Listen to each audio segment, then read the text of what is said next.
कल तक दोस्तों हम लोगों ने भाग 1 पढ़ा था। भाग 1 मैंने आपको बताया था संघ और उसके राज्य क्षेत्रों का विस्तार था। भाग 2 आपका नागरिकता था। पार्ट 2 आर्टिकल 5 से 11। अब आज जो हम पढ़ने जा रहे हैं दोस्तों वो है आपका पार्ट 3 या फिर भाग 3।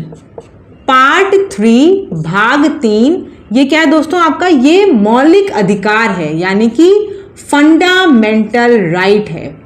ये अगर आप एग्जाम दे रहे हैं तो भी ठीक है, नहीं भी दे रहे हैं तो ये आपको पता होना चाहिए कि भाई मेरे मौलिक अधिकार क्या हैं, क्योंकि ये ऐसे अधिकार हैं ये अगर आपको नहीं दिए जाएं तो आप सीधे न्यायालय जा सकते हैं। मैंने आपको बताया ना कई चीजें ऐसी होती जिन पे आपको मिले तो ठीक है, नहीं मिले तो आप कुछ कर नहीं सकते।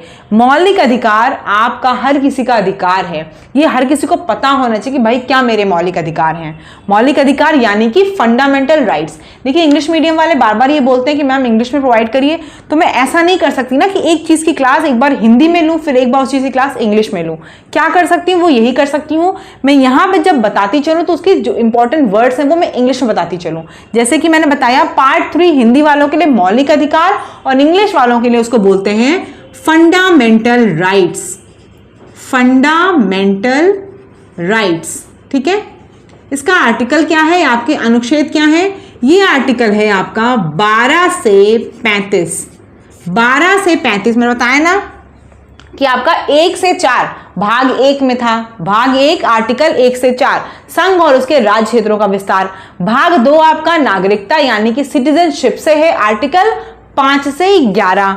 भाग 3 आपका मौलिक अधिकार फंडामेंटल राइट्स, आर्टिकल 12 से 35। अब देखिए इस 12 से 35 में सारे आर्टिकल नहीं पढ़ेंगे, हम वो आर्टिकल पढ़ेंगे जो इंपॉर्टेंट हैं, जैसे कि आर्टिकल 14 से लेकर आर्टिकल 18 तक। ये क्या होते हैं दोस्तों, इसमें है राइट टू इक्वालिटी, समानता का अधिकार। किसका अधिकार दोस्तों, समानता का अधिकार।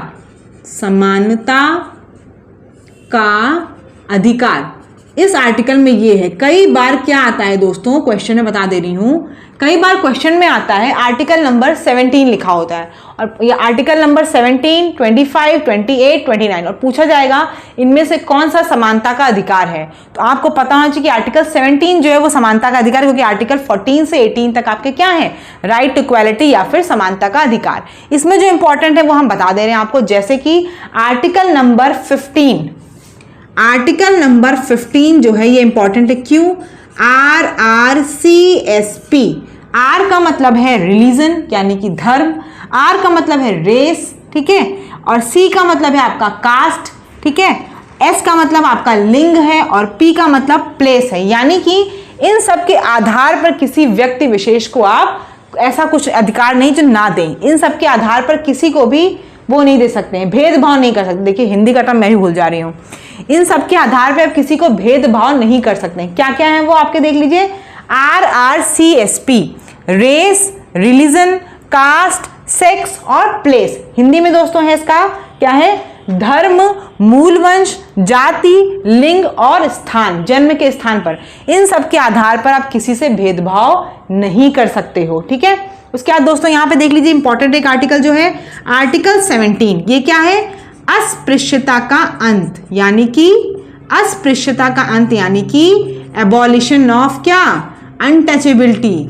एबॉलिशन ऑफ अनटचेबिलिटी, जो हमने छुआछूत सुनी थी ना कि पहले दलितों में और सब में बहुत भेदभाव होता था, वो आर्टिकल 17 से खत्म हो गया है, अस्पृश्यता का अंत है। आर्टिकल 18 क्या है दोस्तों, उपाधियों का अंत। उपाधियों का अंत, एबॉलिशन ऑफ क्या, टाइटल्स। एबॉलिशन ऑफ टाइटल्स, ठीक है, उपाधियों का अंत हो गया। तो आर्टिकल 14 से 18 तक यही इंपॉर्टेंट, 3 चीज ज्यादा इंपॉर्टेंट प्रश्न में हमेशा यही पूछा जाता है। 15, 17 और 18 आपको पता होना चाहिए क्या क्या है, ठीक है। उसके बाद देख लेते हैं दोस्तों आगे क्या है। आगे जो हमारा है, आगे जो है दोस्तों नेक्स्ट आर्टिकल हमारा, हम लोग उसके बाद नेक्स्ट देखेंगे। देखिए ये समानता का अधिकार मैंने बता दिया, आपको पता होना चाहिए कौन समानता के अधिकार है, आपको पता होना चाहिए, क्योंकि कई बार ये आप पेपर देखेंगे पीसीएस का, आरओ का, आपके ये सब एग्जाम जो है UPSSC के जो लोअर वाले सब एग्जाम, लोअर PCS में भी आया था, वहां पूछा गया था ये कि कौन सा इसमें समानता का अधिकार नहीं है। तो 14 to 18 रट लीजिए कि भाई वो समानता का अधिकार है। उसमें ये 3 इंपॉर्टेंट है, स्पेशलता का अंत 17 अनटचेबिलिटी है, और उपाधियों का अंत यानी कि एबॉलिशन ऑफ टाइटल्स आपका आर्टिकल 18 है। उसके बाद फिर हम लोग देखेंगे अब आर्टिकल 19, 20, 21A और 21, नॉर्मल 21, ठीक है। आर्टिकल 12 से 35 तो मैंने बता दिया आपको कि मौलिक अधिकार है। हम लोग 14 to 18 पढ़ लिए। अब हम लोग देखेंगे आर्टिकल 19 से लेकर 21A तक। तो पहले आर्टिकल 19 देख लेते हैं। आर्टिकल 19 क्या है दोस्तों? ये अभिव्यक्ति की आज़ादी है। अगर आपसे ये प्रश्न आता है ना, कई बार आया कि प्रेस यानी जो आपकी मीडिया वगैरह सब बोलती रहती है, आपको पता है कि मीडिया बहुत ज़्यादा प्रबल है, बहुत ज़्यादा पावरफुल होती है, चाहे आपका अखबार हो, चाहे आपका कोई न्यूज़ चैनल हो, तो वहाँ सब जो ये अभिव्यक्ति की आज़ादी है वो किसके अंतर्गत है? तो वो है आपको आर्टिकल 19 के थ्रू, ठीक है।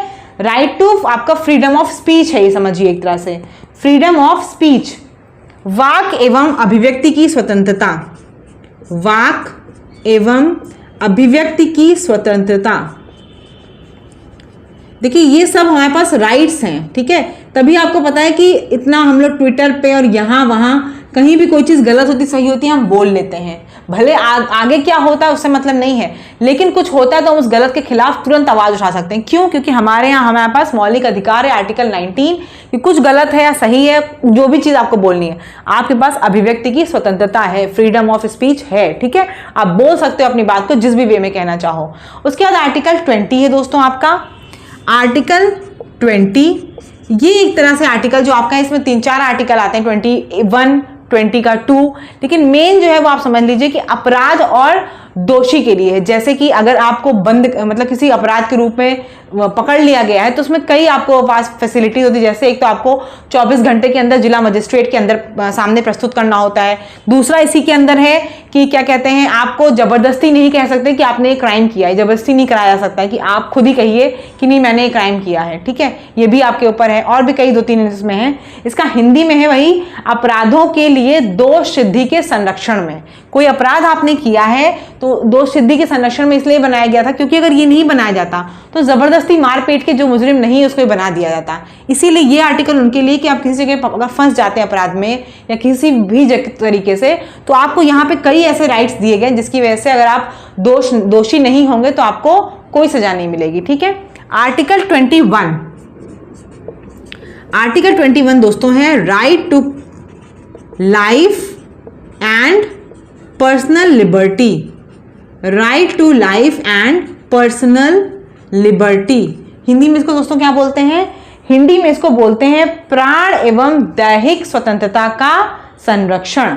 Right to life and personal liberty, प्राण एवं दैहिक स्वतंत्रता का संरक्षण, स्वतंत्रता का संरक्षण, right to life and personal liberty. ये आर्टिकल 21 है आपका। उसके बाद आर्टिकल 21A है। आर्टिकल 21A है दोस्तों, ये किसके लिए है? ये आपका आया है जो आपको पता है प्राथमिक शिक्षा मिलती है, ठीक है। जो प्रारंभिक शिक्षा का अधिकार है, 6 से 14 साल के बच्चों को बोला गया है ना कि 6 से 14 साल तक के बच्चों को फ्री एजुकेशन प्रोवाइड करना, प्रारंभिक शिक्षा का जो अधिकार है वो आर्टिकल 21A से आया है। और ये दोस्तों ऐड किया गया, पहले नहीं था, ये पहले हमारे मौलिक अधिकार में नहीं था, ये ऐड किया गया है, ठीक है। ये ऐड किससे किया गया? ये दोस्तों ऐड किया गया है 86th संविधान संशोधन यानी कि कॉन्स्टिट्यूशनल अमेंडमेंट 2002, ठीक है। 86 कॉन्स्टिट्यूशनल अमेंडमेंट 2002 के द्वारा ये जोड़ा गया है, ठीक है। तो समझ में आ गया। ये आर्टिकल 19 से लेकर 21A तक को बोलते हैं स्वतंत्रता का अधिकार। ये क्या है? राइट टू लिबर्टी, स्वतंत्रता का अधिकार, right to liberty, right to liberty या right to freedom, right to freedom, freedom ज्यादा अच्छी इंग्लिश है। स्वतंत्रता का अधिकार मतलब राइट टू फ्रीडम। जैसे कि 19 में बताया मैंने, वाक एवं अभिव्यक्ति की स्वतंत्रता है। आप बोल सकते हैं जो भी आपके मन में है, सही गलत, लेकिन आप बोल सकते हैं। ट्विटर पे आप करते हैं, यूट्यूब के माध्यम से करते हैं, आपके न्यूज चैनल हैं, अखबार वाले हैं, उन सबको आर्टिकल 19 के तहत स्वतंत्रता का अधिकार है बोलने का। आर्टिकल 20 मैंने बताया, अपराधियों को दोष सिद्धि के संरक्षण में क्या क्या चीजें फैसिलिटी मैंने बताई आपको। आर्टिकल 21 क्या है, right to life and personal liberty, प्राण एवं दैहिक स्वतंत्रता का आपको जो संरक्षण मिला हुआ है, ठीक है। आर्टिकल 21A ये ऐड किया गया किससे, 86 कॉन्स्टिट्यूशनल अमेंडमेंट, यानी कि इसको जो भी बोलते हैं हिंदी में 86 संविधान संशोधन 2002 से ये ऐड हुआ है, प्रारंभिक शिक्षा का अधिकार, ठीक है। 21 तक आपका क्लियर हो गया। अच्छा 22 भी इसी में आता है, आर्टिकल 22 भी इसी में आता है। आर्टिकल 19 से लेकर आर्टिकल 22 तक इसी के अंदर आता है, स्वतंत्रता के अधिकार में, राइट टू लिबर्टी में, राइट टू फ्रीडम में। उसके बाद नेक्स्ट है दोस्तों हमारा शोषण के विरुद्ध अधिकार, ठीक है। शोषण के विरुद्ध अधिकार, ये दूसरा था, दूसरा पार्ट था। शोषण के विरुद्ध अधिकार, शोषण के विरुद्ध अधिकार, ठीक है। दो हमने बता दिया, समानता का अधिकार और स्वतंत्रता का अधिकार। शोषण के विरुद्ध अधिकार, शोषण मतलब क्या होता है दोस्तों, शोषण मतलब आपको पता ही होगा क्या होता है। शोषण मतलब किसी को दबाया जाना, जो ये सब होता है काम, वो सब क्या होता है, शोषण होता है किसी का। तो इसमें आपके सिर्फ दो हैं, 23 और 24। 23 क्या है दोस्तों, आर्टिकल 23 आपका ह्यूमन ट्रैफिकिंग वगैरह से रिलेटेड है, मानव दुर्व्यवहार की उस पर रिलेटेड है। ये ह्यूमन ट्रैफिकिंग इससे रिलेटेड है। ह्यूमन ट्रैफिकिंग मतलब क्या होता है, जो आपको पता है कि पहले क्या होता था, मानव को बेचा जाता था, है ना, अभी भी चल रहा है सब काम, लेकिन क्या है, इन्हीं सबको रोक सकते हैं आप कैसे, आर्टिकल 23 के तहत, ठीक। आर्टिकल 24 क्या है दोस्तों, आर्टिकल 24 है आपका चाइल्ड लेबर। मोटे तौर पे मैं चीजें देखिए बता रही हूँ आपको कि एग्जाम में आए तो आप कर लीजिए, हम इसकी एग्जैक्ट वो चीजें लैंग्वेज नहीं बता रहे जो पॉलिटी में लिखी हुई है, लक्ष्मीकांत में लिखी हुई, वो नहीं बता रही हूँ मैं आपको, वो लैंग्वेज बताई जो आपको समझ में आ जाए। जैसे आर्टिकल 24 चाइल्ड लेबर, यानी कि बालकों को, जो कम उम्र के 14 साल से कम उम्र के बालक, इनको कारखानों में या किसी और जगह काम करने के संरक्षण में यह अधिकार दिया गया है। तो ये शोषण के विरुद्ध अधिकार हैं आपके। ह्यूमन ट्रैफिकिंग आर्टिकल 23 है, मानव का दुर्व्यवहार या मानव के साथ कोई भी चीज हो वो सब आर्टिकल 23 में आ जाती है। आर्टिकल जैसे पहले बंधुआ मजदूरी और ये सब थी, वो सब खत्म करने के लिए, ठीक है। शोषण के विरुद्ध अधिकार आर्टिकल 23 ह्यूमन ट्रैफिकिंग है और आर्टिकल 24 चाइल्ड लेबर है। अब आगे बात कर लेते हैं धर्म की स्वतंत्रता का अधिकार। इसके बाद जो आर्टिकल, इसमें दो हैं, ठीक है। धर्म की स्वतंत्रता का अधिकार, धर्म आपको पता है कि इंडिया क्या है, इंडिया आपका सेक्युलर स्टेट है ना।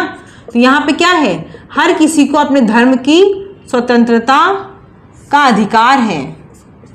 हिंदू, मुस्लिम, सिख, ईसाई आपको पता है आपस में है भाई भाई, इनारा दिया गया है। और धर्म की स्वतंत्रता का अधिकार है, हर किसी के पास अपने धर्म की स्वतंत्रता है। आप जैसे चाहते हैं वैसे पूजा करिए, जैसे आपका मन है वैसे करिए, कोई रोक टोक नहीं। आपको पता है कई देशों में इन सब पे बहुत रोक टोक है, ठीक है, कि ये नहीं कर सकते वो नहीं करते। लेकिन देखिए हमारे मौलिक अधिकारों में मैं कितनी अच्छी चीजें बता रही हूँ, आपको पता चलेगा धर्म की स्वतंत्रता का अधिकार है। जैसा कि आर्टिकल 23 है, सॉरी आर्टिकल 25 से लेकर आर्टिकल 28 तक है।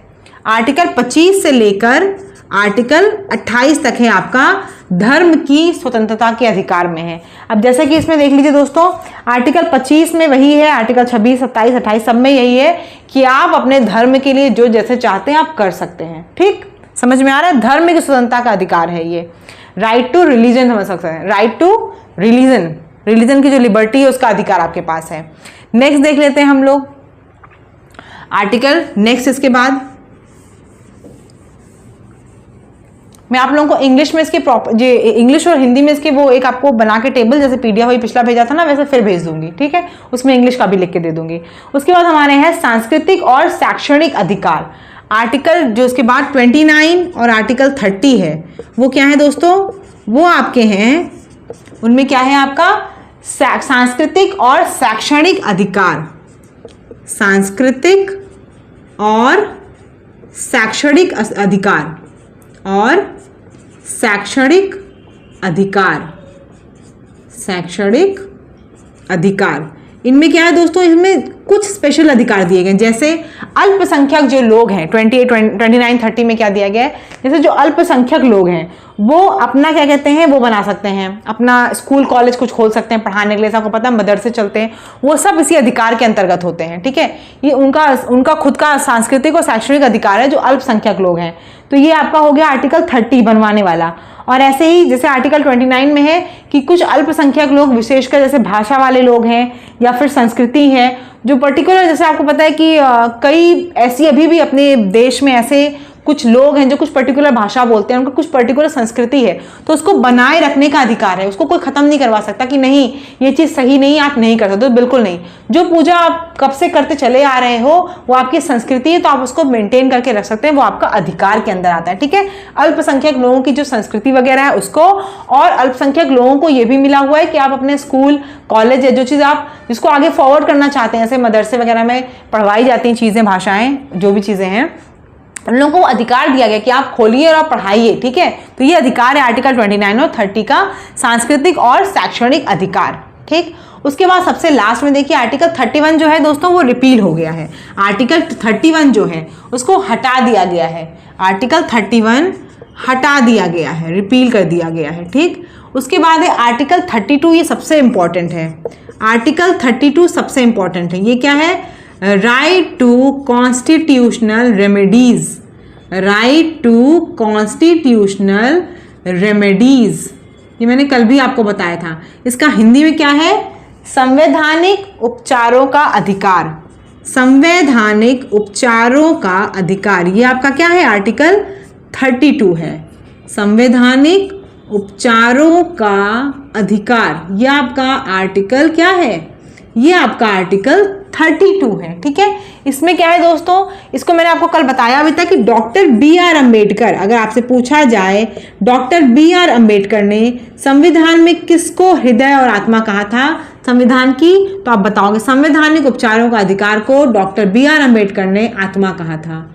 संविधान की आत्मा किसने माना है, किसको माना है, डॉक्टर B.R. अम्बेडकर ने, डॉक्टर B.R. अम्बेडकर ने संविधान की आत्मा संवैधानिक उपचारों के अधिकार को माना है, राइट टू कॉन्स्टिट्यूशनल रेमेडीज, जिसका आर्टिकल 32 है। इसमें क्या होता है दोस्तों, अभी तक ऊपर मैंने जितने आपको राइट्स बताए उन सब का उपचार है, यानी कि अगर आपको कोई राइट इनमें से नहीं मिलता है तो आप क्या है, न्यायालय जा सकते हैं, सुप्रीम कोर्ट, हाई कोर्ट जा सकते हैं, और वहां से क्या होगा, रिट इश्यूज होती हैं, रिट बोलते हैं इसको, उनके अगेंस्ट जो चीज़ नहीं हो रही आपकी, उनके अगेंस्ट क्या होती हैं, रिट इशू होती है, रिट जारी की जाती है, जो भी चीज़ें आपको ऊपर के फंडामेंटल राइट्स अगर नहीं मिलते। इसीलिए इसको डॉक्टर B.R. अम्बेडकर ने आत्मा माना था और ये सबसे इंपॉर्टेंट राइट माना था। उन्होंने कहा था ये सारे राइट बेकार हो जाते अगर ये ना बनाया जाता तो, क्योंकि ये बनने की वजह से क्या है, आपके पास, आपको न्यायालय जाके आप रिट जारी करवा सकते हैं। अब जो रिट है दोस्तों वो 5 रिट होते हैं, हम उनको अलग से अच्छे से पढ़ाएंगे आपको। ठीक है, क्योंकि यहाँ पे अभी जो चीज़ें इंपॉर्टेंट हैं उनको ज़्यादा, आपको काफ़ी टाइम हो गया ना आपको बताते हुए चीज़ें, तो रिट जारी होती है, वो 5 रिट होती हैं, वो 5 रिट में आपको नेक्स्ट क्लास में पढ़ाऊंगी। इसके बाद दोस्तों हम लोग पढ़ेंगे पार्ट 4 आपकी फंडामेंटल ड्यूटीज हैं। ठीक है, उसमें कुछ बहुत ज्यादा इंपॉर्टेंट चीजें नहीं है, आर्टिकल 36 से 51 है, जो मेन इंपॉर्टेंट हमेशा आर्टिकल आते हैं राज्य के नीति निर्देशक तत्व में, हम उनको पढ़ेंगे।